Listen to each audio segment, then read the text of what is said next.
వేదం వందే జగద్గురుం నమో విశ్వకర్మణే.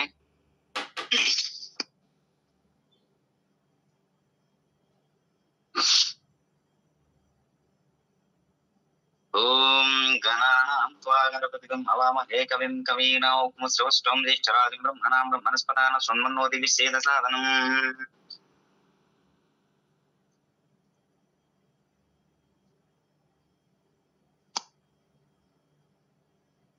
ఈరోజు ఆదివారం కాబట్టి కొద్దిగా తక్కువ మంది వచ్చారు. ఇంకా వస్తారా? వెయిట్ చేద్దామా?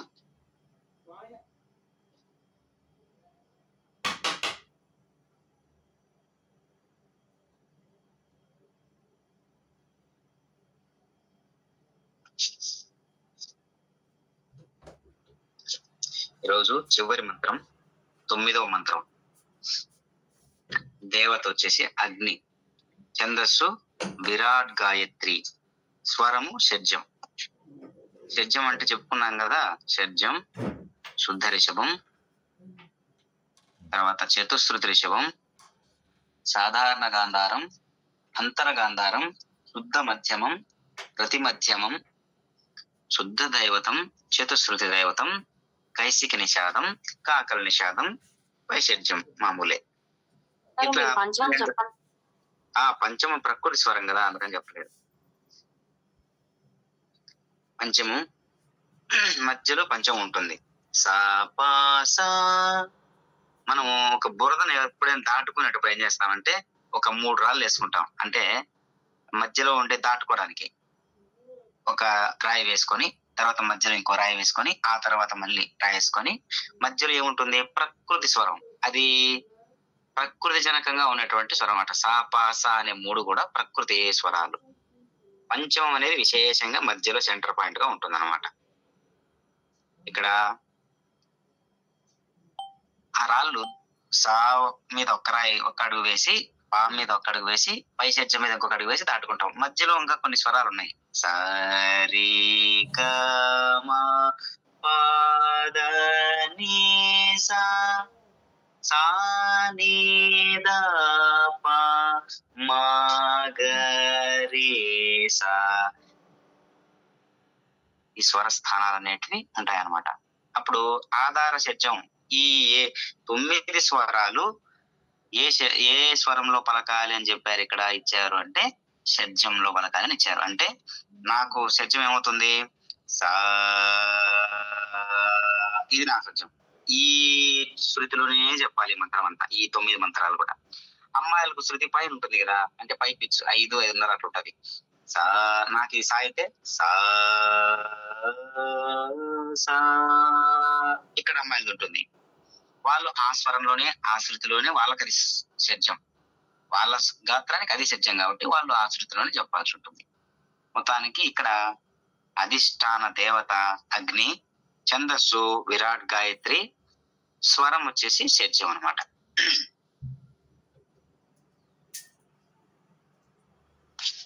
ఒకసారి చెప్తాను, 3 సార్లు చెప్తాను, అందరూ ఒక్కసారి వినండి. ఇది ఋగ్వేదంలో మొదటి సూక్తంలో మొదటి 9 మంత్రాల్లో ఉన్నటువంటి అగ్నికి సంబంధించినటువంటి దేదీప్యమానమైనటువంటి శక్తికి ఉత్ప్రేరకాలు కలిగించేటటువంటి గొప్ప శబ్ద తరంగాలే ఈ 9 మంత్రాలు కూడా. ఓం సనక్పితేవ సూనవేగ్నే సూపాయనో భవ సచస్వానక్ స్వస్తయే. ఇది 9వ మంత్రం. మళ్ళీ ఓం సనక్పితేవ సూనవేగ్నే సూపాయనో భవ సచస్వానక్ స్వస్తయే. ఓం సనక్పితేవ సూనవేగ్నే సూపాయనో భవ సచస్వానక్ స్వస్తయే. ఇది 9వ మంత్రము. ఓం సనక్ పితేవ సూనవేగ్నే సూపాయనో భవ సచ స్వానక్ స్వస్తయే. ఇక్కడ వేదంలో ఉన్నటువంటి శబ్దానికి అర్థాలు ఎట్లా వస్తాయంటే చిన్న నుడికారాలు అంటారు వాటిని. చిన్న చిన్న సంగతులు ఉంటాయి. సంగతులు అంటే వాటిని విడుపులు అంటారు అనమాట. ఇప్పుడు సచ స్వాన స్వస్తయే, స్వస్తయే అంటే ఒక అర్థం వస్తుంది. స్వస్తయే ఏ అని ఎక్స్ట్రా పలుకుతున్నాం కదా సంగతి, ఆ విడుపు అంటారు దాన్ని. దానికి ఇంకో అర్థం ఉంటుంది. స్వస్తయే అంటే ఒక అర్థం ఉంటుంది, స్వస్తయే అంటే ఇంకో అర్థం ఉంటుంది. అంత జాగ్రత్తగా మనం పలకాలి కాబట్టి ఆ విడుపులను మనం జాగ్రత్తగా పరిశీలన చేస్తూ వినవలసి ఉంటుంది అన్నమాట మంత్రాన్ని. మళ్ళీ ఒక్కసారి ఓం సనక్తితేవ సూనవేగ్నే సూపాయనో భవ సచ స్వానక్ స్వస్తయే. ఓం సనక్తితేవ సూనవేగ్నే సూపాయనో భవ సచ స్వానక్ స్వస్తయే. ఓం సనక్తితేవ సూనవేగ్నే సూపాయనో భవ సచ స్వానక్ స్వస్తయే. ఇది మంత్రం. ఇది ఒకరు పలికితే అర్థం అవుతుంది బాగా అందరికి కూడా. విశేషంగా ఎవరు పలుకుతారు ఈరోజు?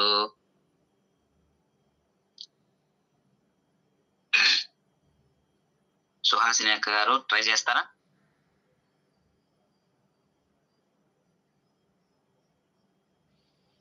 అలాగే స్వామి.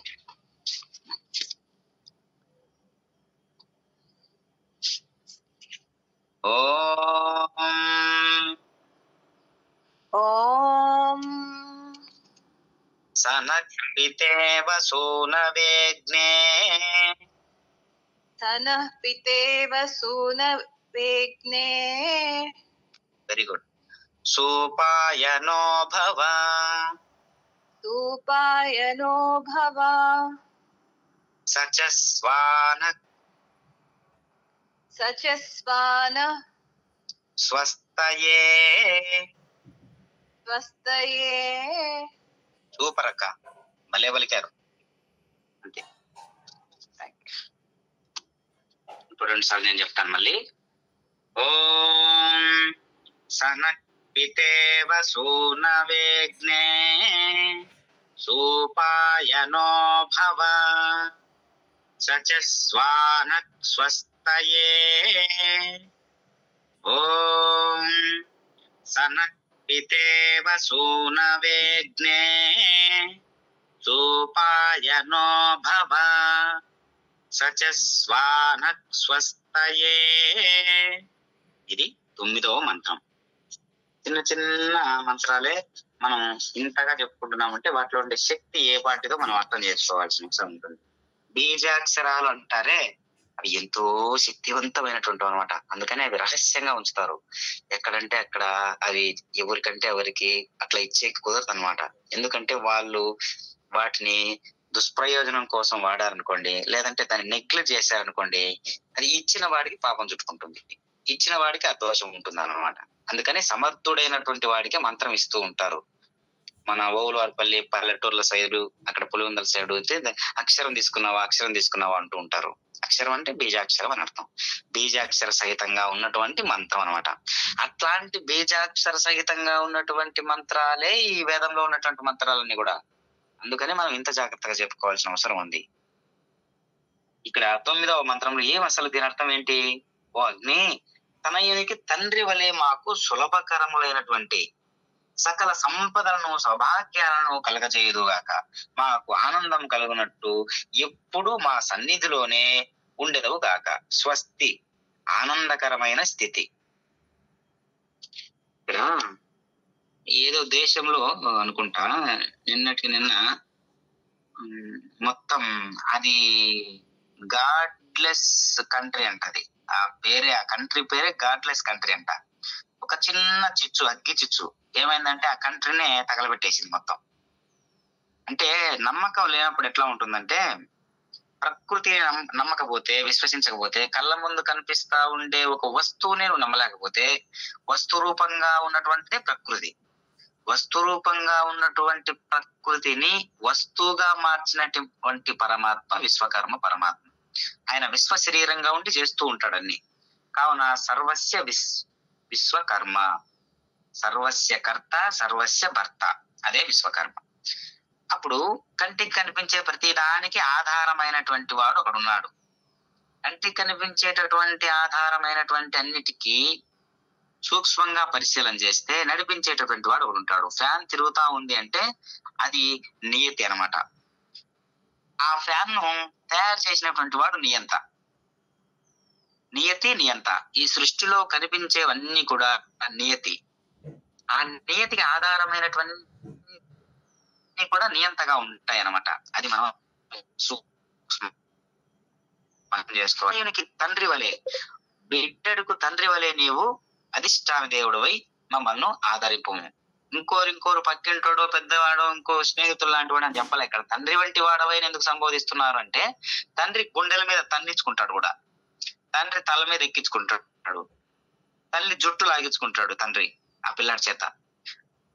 తండ్రి తన్నించుకుంటాడు కూడా. రకరకాలుగా ఆ చేష్టలన్నీ అట్లా ఉంటాయన్నమాట. తండ్రికి ఆ చనువు ఉంది, ఆ బిడ్డడుకు ఆ తండ్రికి మధ్యన అంతటి గొప్ప ఒక సఖ్యత ఉంది. సఖ్యతతో కూడినటువంటి, ఆత్మీయతతో కూడినటువంటి ఒక ప్రేమానురాగాలు తండ్రి బిడ్డల మధ్య ఉంటాయి కాబట్టి ఆ చనువు ఉంటుంది అనమాట.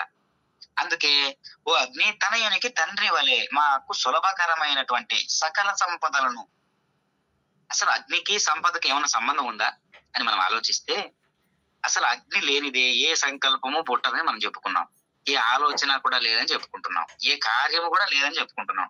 మరి అగ్నిదేవుడు అన్ని కార్యాల యందు తాను అధిష్టాన దేవతయ్యి మనకు అనుకూలంగా ఉన్నాడు అనుకోండి, ఇంకా మనకు ఆ కార్యాలన్నీ కూడా సిద్ధిస్తాయని దాని అర్థం.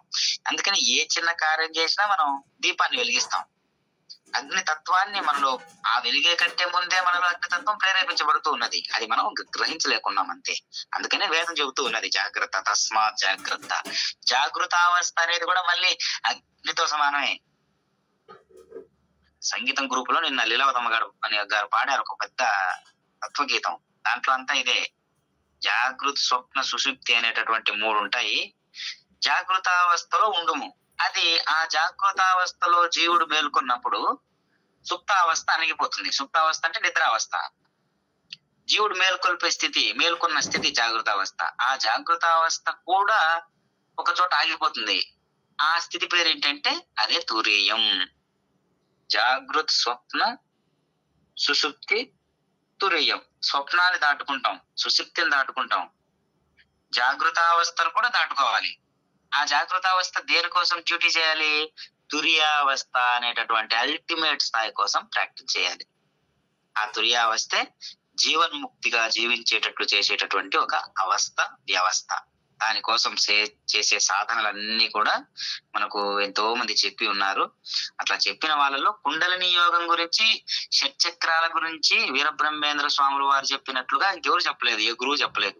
అవన్నీ శరీరంలోనే ఉన్నాయిరా అని చెబుతూ కులము, జాతి, వర్గము, భేదం ఏమీ లేకుండా అందరినీ ఒక త్రాటిపై తీసుకొని వచ్చి చెప్పేశాడు ఈ రహస్యాలని. అందుకని ఆనాడు ఆయన్ను అందరూ సమాజంలో కొంచెం దూరం పెట్టాలని అనుకున్నారు. కానీ ఆయన మహానుభావుడు కాబట్టి, పురుషోత్తముడు కాబట్టి, జగద్గురు కాబట్టి అందరినీ కట్టడి చేసి ఒక్క సంకల్పంతో కట్టడి చేసే శక్తి కలిగినటువంటి వాడు కాబట్టి ఆయన జీవన్ముక్తునిగానే జీవిస్తూ అందరిని అలా జీవించమని చెప్పారు. శాశ్వతమైనది ఏందో పట్టి చూపించాడు అంత సూక్ష్మంగా. కాబట్టి అప్పుడప్పుడు మనం ఈ షట్చక్రాల నిరూపణ చేసుకునేటప్పుడు ఇవి వాట్సాప్ లో, తర్వాత ఇట్లా ఫోన్ కాలలో చెప్పుకునే సబ్జెక్ట్ కాదనుకోండి ఇదంతా కూడా. అయినా మనకు ఇది ఒక మాధ్యమం దొరికింది కాబట్టి, మీరందరూ అంత దగ్గరగా కనెక్ట్ అయ్యారు కాబట్టి వాటిని గురించి విశేషంగా ఒకరోజు చెప్పుకుందాం. కేవలం ఆ షట్చక్రాల గురించి మాత్రమే. ఎంత శ్వాస తీసుకోవాలి, హంస ఎలా తీసుకోవాలి, హంస అంటే శ్వాస, ఆ శ్వాసను ఎలా బంధించాలి, మనలో ఉన్నటువంటి శక్తులన్నీ శ్వాసలో ఎలా నిక్షిప్తమై ఉన్నాయి, అది మహాకనిషంగా, మహాదైవ రసాయనంగా ఎట్లా పనిచేస్తుంది శ్వాస శరీరంలో అనేటటువంటి గొప్ప సూక్ష్మాన్ని మనం వీలైతే ఒకసారి దానికోసం అదే పని ఒక సెక్షన్ పెట్టుకుందాం. ఆ సెషన్ లో మనం కేవలం షట్చక్రాల నిరూపణ, ఆ సాధన అనే దాని గురించి చెప్పుకున్నాం. మరీ ఉత్సాహవంతులు మాత్రమే దాన్ని వినగలుగుతారు. అప్పుడు ఆ సబ్జెక్టు కూడా ఒక సార్థకత ఏర్పడుతుంది. ఓ అగ్ని తనయునికి తండ్రి వలె. ఎందుకు ఇక్కడ తనయునికి తండ్రి వలె అంటున్నాడు? మామూలుగా తల్లిదండ్రులు ఏం చేస్తారు మనకు? పాలున్ బువయు పెట్టెదన్ కొడువరా పాపన్న రాయన్న లేలే లెమ్మన్న అరటి పళ్ళు కొని తెచ్చి లేకున్నా నేనుల్ల నమ్టే లాలింపరే తల్లిదండ్రులు అప్పుడే తెచ్చి వాత్సల్య లక్ష్మి శ్రీలీలా వచనంబు కొడుపరా శ్రీకాల హస్తీశ్వర అంటాడు దూర్చిటి. అంటే పాలు అన్నం పెడితే నాకు వద్దు అంటాడు, పాల బువ్వ పెడితే వద్దంటాడు, మజ్జిగ బువ్వ పెడితే వద్దంటాడు, నాకు అసలు అన్నమే వద్దంటాడు. వాడు ఏం చేస్తాడు? మారం చేస్తాడు. నాకు ఈ వద్దు, ఈ అన్నం ఎప్పుడు తినేదే కదా, నాకు వద్దు, నాకు బయట పోయి గోబీ రైస్ తీసుకొని రాపో, పానీపూరి తీసుకొని రాపో, చాక్లెట్ తీసుకొని రాపో, బిస్కెట్ తీసుకొని రాపో, అరటిపండు తీసుకొని రాపో అని చెప్తాడు. తల్లిదండ్రులు ఏం చేస్తారంటే లగెత్తుకెళ్తారు. అప్పుడు వెళ్ళి ఆ పిల్లాడు మారాన్ చేస్తా ఉంటే బుజ్జగిస్తూ అడిగినది ఇస్తూ ఉంటారు అనమాట. అట్లనే ఇక్కడ కూడా ఏంటంటే భక్తుడు మారాన్ చేస్తే భగవంతుడు ఆ విధంగా తండ్రి వలె మారాం చేసే భక్తుల్ని ఏ విధంగా, మారాం చేసే బిడ్డడిని ఏ విధంగా తండ్రి బుజ్జగిస్తూ తినిపిస్తాడో ఆహారాన్ని, వాడు కోరిన దాన్ని, భక్తుడు ఆ విధంగా మారాం చేస్తే భగవంతుడు ఆ విధంగా బుజ్జగిస్తూ వరాలు ఇస్తాడంట. అట్లాంటిదంట భగవంతుని తత్వం. అంతటి కరుణ రస సాంద్రమే భగవంతుడు అనమాట. కాబట్టి ఇక్కడ ఏంటి, అలా తండ్రి వలె తండ్రి బిడ్డను ఏ విధంగా చూస్తాడో అలా మమ్మల్ని చూడండి. మాకు సులభకరమైనటువంటి ఒక సకల సంపదలను సౌభాగ్యాలను కలగజేయుదుగాక, మాకు ఆనందం కలిగినట్టు ఎప్పుడు మా సన్నిధిలోనే ఉండేదుగాక, ఆనందకరమైనటువంటి స్థితి నీవుగా ఉండి మమ్మల్ని నడిపించుదుగాక. ఓ అగ్నిదేవ నీకు ప్రణమిల్లుతున్నాను, నమస్కారము. అట్లాంటి శక్తి కలిగినటువంటి వాడా. వాళ్ళ గొప్ప తార్కాణాలన్నీ కూడా మనం చెప్పుకోవాల్సి వస్తుంది అనమాట. మనం శ్రీరామచంద్రుని చూస్తే శివధనస్సును విరిచిన వాడా, గంభీర్యమైనటువంటి రూపం కలిగిన వాడా, అంతే సాత్వికత కలిగినటువంటి వాడా, యుద్ధంలో ధర్మజ్ఞశ్చ కృతజ్ఞశ్చ సత్యవాక్యో దృఢవృత చారిత్రేణ చ కోయుక్త సర్వభూతేషు కోయుక్త యుతిమాన్ శుతిమాన్ వీర్యవాన్ ఆత్మవాన్ని 16 గుణాలు ఉంటాయి కదా. 16 గుణాల్లో రాముని చూపిస్తారు కదా. అట్లనే గుణాలు చూపిస్తున్నారు. సుగుణాల కలయికే శ్రీరాముడు చెప్పినప్పుడు ఆ సుగుణాలతో నిండినటువంటి సంస్కారాలు ఏవైతే ఉంటాయో అవి దేశమాన కాల పరిస్థితులను బట్టి సమసిపోతున్నాయి. వాటి యొక్క గాఢత పెంచేందుకే మనం ఈ యొక్క శాస్త్రాలని పట్టుకోవాలి. అందుకనే మనకు దారి చూపించేది ఏంటి అంటే శాస్త్రము, అంటే వేదము. మనల్ని కుదురుగా నిలిపేది ఏంటి అంటే సత్యము. ఆచరణ యోగ్యంగా నిలిపేది ఏంటంటే ధర్మము. మనిషికి మధ్య దూరం ఏంటి అంటే నమ్మకము. అది విషయం ఇక్కడ. కాబట్టి భగవంతుని మనం ఏం చేయాలంటే నమ్మకాన్ని కూడా దాటి విశ్వాసంలోకి పడాలి. మనం అంతా విశ్వాసానికి నమ్మకం రెండు ఒకటే అనుకుంటే పొరపాటు. నమ్మకం అంటే మన దగ్గరికి ఒక కుక్కనో లేకపోతే ఏదైనా వచ్చిందంటే ఎవరో చెప్పింటారు, ఆదిత్య శర్మ దగ్గరికి వెళ్ళండి, మీకు మంచి అన్నం పెడతాడు, మీకు కావాల్సిన ఆహారం ఇస్తాడని. ఆ కుక్క మాటలు విని వేరే మాటలు విని నా దగ్గరికి వస్తుంది, నేను వేస్తాను. వేసిన తర్వాత ఆ నమ్మకం పండిపోతుంది. ఖచ్చితంగా వేస్తాడు అనేటటువంటి కుదురైన నమ్మకం కుదురుతుంది అక్కడ. దాన్ని మరుసటి రోజు నా దగ్గరికి ఏ ఉద్దేశంతో వస్తుందంటే విశ్వాసంగా వస్తుంది. అంటే అర్థం ఏంటి? నమ్మకం కాస్త విశ్వాసమైంది. అంటే ఖచ్చితంగా వీడు పెడతాడు అనేటటువంటిది అక్కడ విశ్వాసం. ఆ విశ్వాసమే ప్రేమకు శ్వాస అని పుట్టపర్తి సాయిబాబా వారు చెప్తారు. విశ్వాసమే ప్రేమకు శ్వాస. ప్రేమ అంటే ఏంటంటే విశ్వాసం. విశ్వసించాలి, భగవంతుణ్ణి విశ్వసించాలి, భార్య భర్తను విశ్వసించాలి, భర్త భార్యను విశ్వసించాలి. అది ఆ విశ్వాసం ఉంటే సకాలాన అన్ని కార్యక్రమాలు దైవదత్తంగా సాగుతాయి. భగవంతుని ప్రేమ అనేది ఒక అపూర్వమైనటువంటి ఒక సరుకు, వస్తువు. దాన్ని మనం ఎప్పుడు సదా మదిలో ఊరించుకుంటూ ఉండాలి. అది మన చేతిలోనే ఉంది. అది వేదం ద్వారా కావచ్చు, భాగవత లీలల ద్వారా కావచ్చు, విశ్వకర్మ పరమాత్మ యొక్క అంశీభూతాలైనటువంటి ఏకనం గురించి చెప్పినా కూడా అది కేవలం మన గురించి మనం చెప్పుకున్నట్లే. ఎందుకంటే ఆ విశేషాలన్నీ కూడా, ఆ సరుకులన్నీ కూడా, వేదంలో ఉన్న సరుకులన్నీ కూడా మన శరీరంలో ఉంటున్నాయి. అదే గీత చెప్తుంది. వేదంలో ఉన్నటువంటి సకల సరుకులన్నీ మంత్రాల్లో ఉన్నటువంటి శబ్దాలకు ఉండేటటువంటి విశేషమైన ఫలితాలన్నీ కూడా మన శరీరంలోనే దాగి ఉన్నాయి. అది తెలుసుకుంటే అహం బ్రహ్మాస్మి, శివోహం, అహం సచ్చిదానంద స్వరూపం, ఇవన్నీ కూడా సార్థకమైనటువంటి మాటలుగా మనం మలుచుకున్న వాళ్ళం అవుతాం అన్నమాట. ఈ రోజు ఋగ్వేదంలో 9వ మంత్రం ముగిసినది. ఇంకొకసారి చెప్తాం. ఓం సనక్పితేవ సూనవేగ్నే సూపాయనో భవ సచస్వానక్ స్వస్తయే. ఓం సనక్పితేవ సూనవేగ్నే సూపాయనో భవ సచస్వానక్ స్వస్తయే అన్నమాట. ఇది మందరం చెప్పుకునే కొద్ది గాఢంగా వాయిస్ వస్తుంది అనమాట. అందుకనే 50 దాటిన తర్వాత ఆ బేస్ దానంతట అదే వస్తుంది అనమాట. ఎట్లా? ఓం సనక్పితేవ సూనవేగ్నే సూపాయనో భవ సచస్వానక్ స్వస్తయే. ఇట్లా మందరం చెప్పుకునే కొద్ది గాఢంగా వస్తుంది. కానీ అట్లా మందరము చెప్పకూడదు, పై షడ్జం పై స్వరాల్లో చెప్పకూడదు. మధ్యలో మనకి ఏది ఆధార షడ్జంగా ఉందో ఆ ఆధార షడ్జంలోనే మనం ఈ స్వరాన్ని చెప్పుకోవాలి. ఇంకా కింద చెప్తే ఇంకా బేస్గా వస్తుంది. ఆ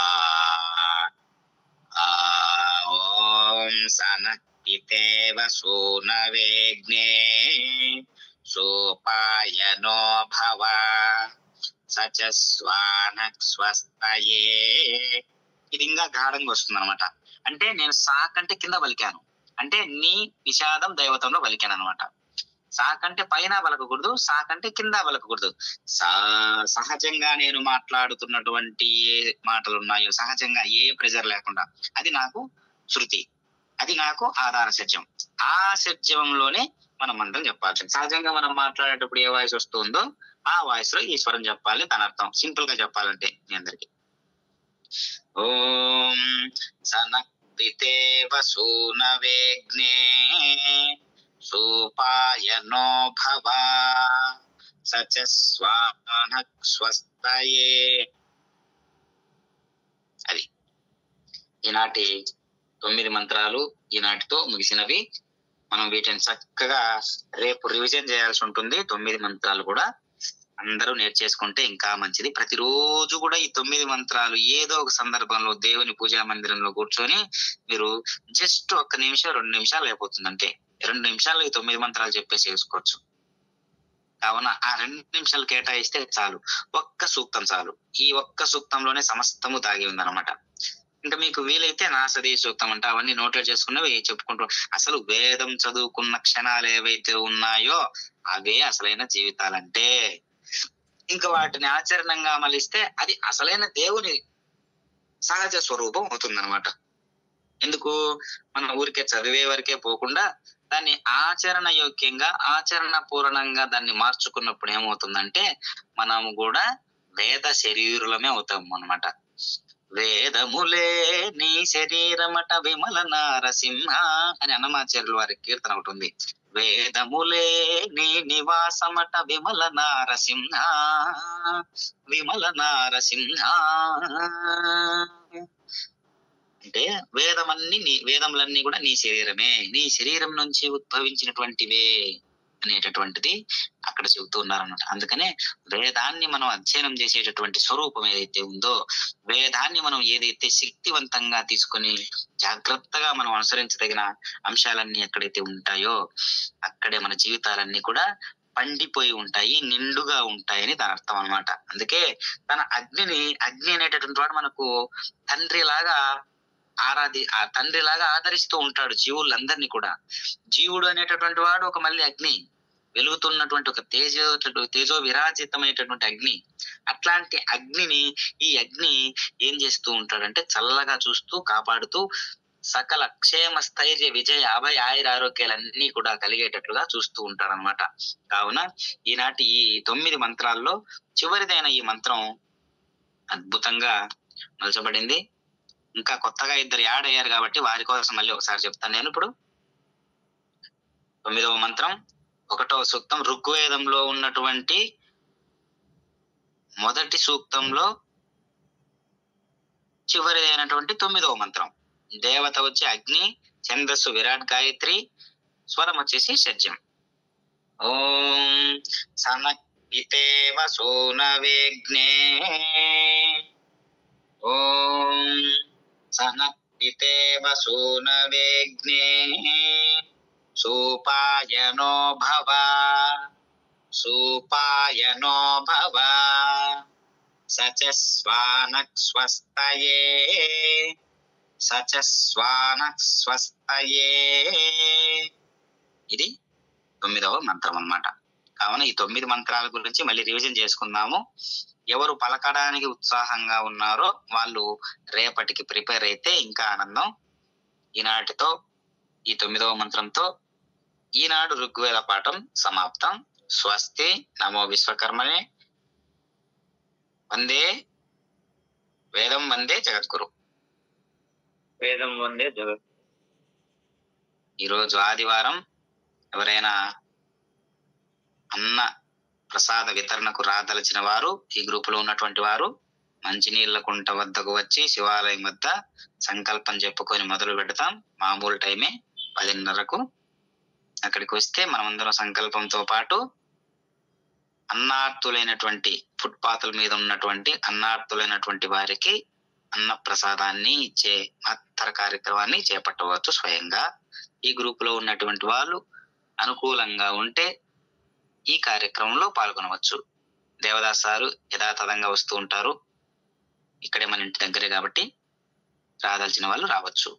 స్వస్తి. వేదం వందే జగద్గురు. స్వామి, దీంట్లో మేము చేయలేదు కదా అని రాకుండా ఉండాల్సిన పనిలే, కాబట్టి అందరూ రావచ్చు అనే సంగతి కూడా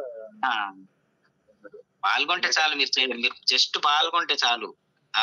మీరు పార్టిసిపేట్ చేసినట్లే లెక్క. మీరు జస్ట్ ఈ కార్యక్రమంలో పాల్గొంటే ఇచ్చినటువంటి ఆర్థిక సాయం అందించినటువంటి వారు ఏ విధమైనటువంటి ఫలితాన్ని ఉంటుందో మీరు స్వయంగా చేస్తున్నారు కాబట్టి అదే ఫలితం అందరికీ వస్తుంది అనమాట. వాళ్ళంటే ఇన్వాల్వ్ కాలేరు. ఎక్కడి నుంచో ఇప్పుడు అమెరికాలో ఉన్నటువంటి వాళ్ళు, వేరే ప్రాంతాల నుంచి ఉన్నటువంటి వాళ్ళు ఆర్థిక సాయం చేస్తుంటారు. ఇదిగో మా తండ్రి గారి పేరు మీద ఆర్థికం చేస్తున్నాం, అన్నదానం పెట్టించండి. ఇదిగో మా తాతగారు చనిపోయారు, వారి పేరు మీద అన్నం పెట్టించండి అనేసి డబ్బులు వేస్తూ ఉంటారు.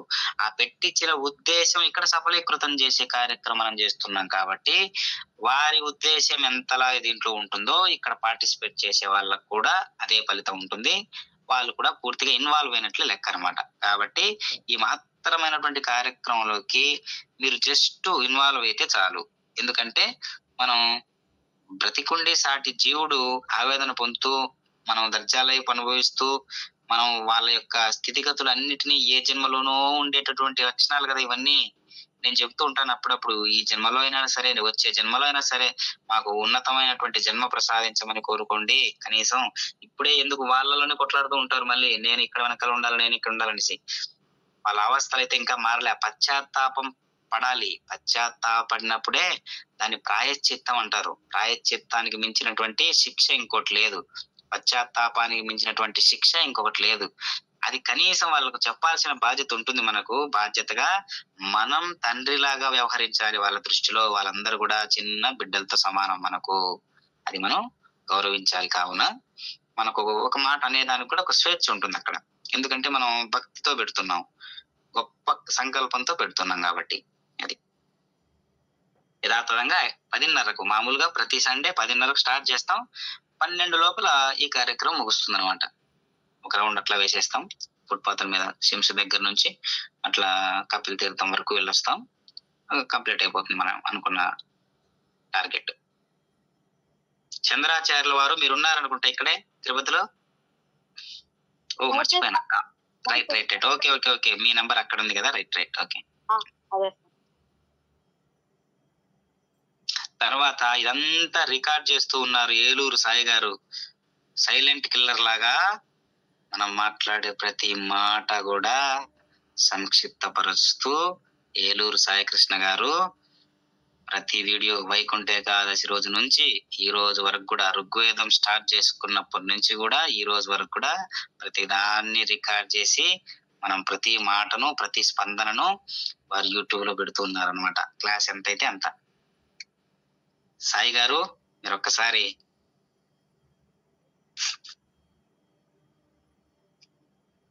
యూట్యూబ్ లో ఏ దాంట్లో స్వామి? యూట్యూబ్ లో ఇప్పుడు మనం చెప్పే క్లాస్ అంతా కూడా వారు ఏదో యాప్ తయారు చేసి ప్రతి మాట రికార్డ్ అయ్యేటట్లుగా వారు యూట్యూబ్ లో పెడుతూ ఉన్నారనమాట. ఇది 9వ మంత్రం కదా, మిగిలిన 8 మంత్రాలు కూడా యూట్యూబ్ లో ఉన్నాయి. మనం చెప్పుకొని ఎంత క్లాస్ ఉందో ప్రతి అట్లా పెట్టారు. అదే చూసేదానికి ఏ పేరుతో ఉందో మరి అది నేను లింక్ పంపించమని అడుగుతానులేండి మన గ్రూప్ లోకి. అట్లా మంచిది స్వామి. అలాగే ఇంకొక పని చేస్తున్నాం స్వామి, మన భరత్ గారు ఇస్తున్నారు కదా మంత్రాలు, తెలుగులో మంత్రము దాని భావము, అవి కూడా ఒక ఫోల్డర్ లో స్టోర్ చేస్తున్నాను అమెరికాలో. Super super. అది అన్ని ఒక చోటగా ఉంటే బాగుంటుంది. అవును, 8 దాకా ఇచ్చారనుకుంటా. ఇదొక్కటి ఇవ్వాల్సి ఉంది. వారు 8 ఇచ్చారు, ఇంకొక ఇదొక్కటి ఇస్తారులేండి. వారు టైం మనం ఏదో పూజా కార్యక్రమాలు ఉంటారు, ఎప్పుడు ఉపాసనలు, తర్వాత ప్రతిష్టలు. అదే ఒకరు చూసుకున్నారంటే చివరి క్షణంలో అట్లా హాజరవుతారు వారు, నాకు తెలుసు. లేదంటే ఏదో మాత్రమైనటువంటి పూజా కార్యక్రమాల్లోనూ ప్రతిష్టల్లోనూ అట్లా ఉంటారు నిమిత్తమే.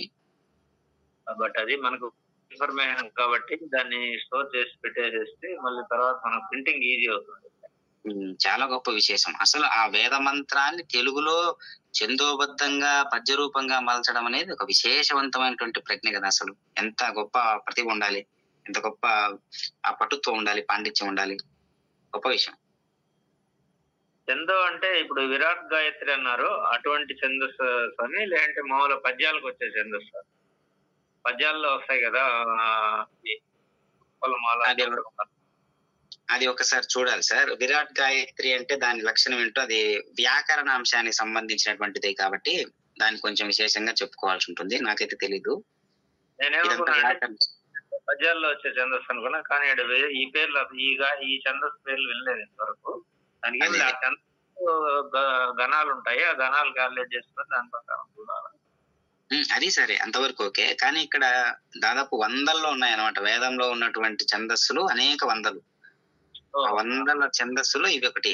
మొత్తానికి ఇదంతా కూడా గాయత్రి అనే శబ్దం లేకుండా ఏది లేదు. విరాట్ గాయత్రి అని ఒక చోటు ఉంది, తర్వాత యవ మధ్య విరాట్ గాయత్రి అని ఒకటి ఉంది, ఊరికే గాయత్రి అని ఒకటి ఉంది, తర్వాత అట్లా వేరే వేరే పేర్లతో ఉన్నాయన్నమాట ఇవన్నీ కూడా.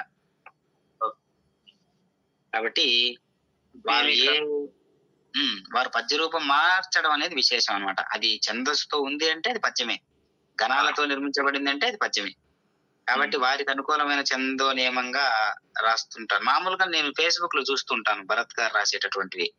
ఏ అంశాన్ని తీసుకున్నా, మొన్న ఆడవాళ్ళ వస్త్రధారణ మీద రాశారు పద్యం.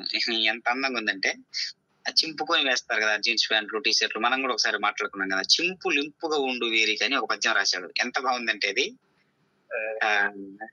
అట్లా నేను చూశాను అనమాట. కాబట్టి ప్రతిదీ ఆట వెలది, చంపకమాల, తర్వాత కంద పద్యం, శార్దూలం, వీటిని ఎక్కువ ప్రయోగిస్తూ ఉంటారు భరత్ గారు. ఇక్కడ ఆ నియమాన్ని ఇక్కడ వీటిని అన్వయించడం అనేది మహత్తరమైనటువంటి కార్యక్రమం. ఇది అల్టిమేట్ కదా, వేదంలో ఉన్నటువంటి దాన్ని పద్యంగా మార్చడం, అదే భావాన్ని వచ్చేటట్లుగా అనేది విశేషం అన్నమాట. కాదంటే ఇదే ఛందస్సులో, అంటే ఈ మంత్రం ఉండే ఛందస్సులోనే రాస్తే ఇంకా బాగుంటుందేమో.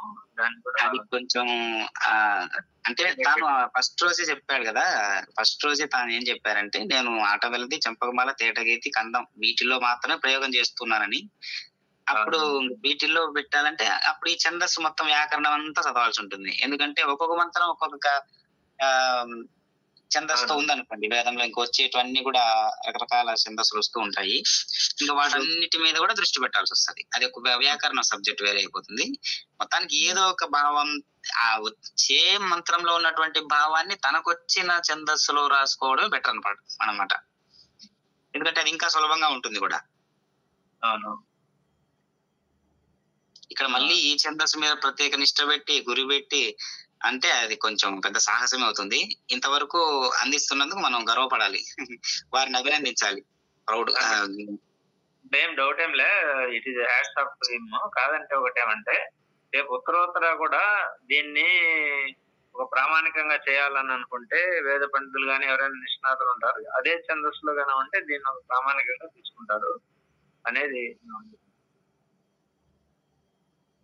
చూద్దాం సార్, మీ ఆలోచన ఒకసారి వారికి చెప్తాము గ్రూప్ లోకి వచ్చినప్పుడు, లేదంటే రేపు మాట్లాడతాంలేండి మళ్ళీ ఫోన్ చేసి.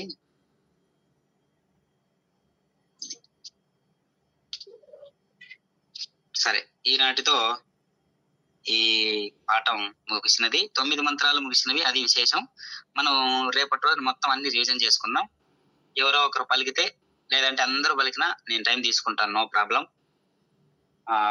మనం మొత్తానికి అందరూ ఒక్కసారి పలికినా కూడా, ఒక్కొక్కరు ఒక్కసారి పలికినా కూడా మనం ఇచ్చిన టైం సఫలీకృతం అవుతుంది, నో ప్రాబ్లం. 9 మంత్రాలు కూడా ఇబ్బంది లేదు.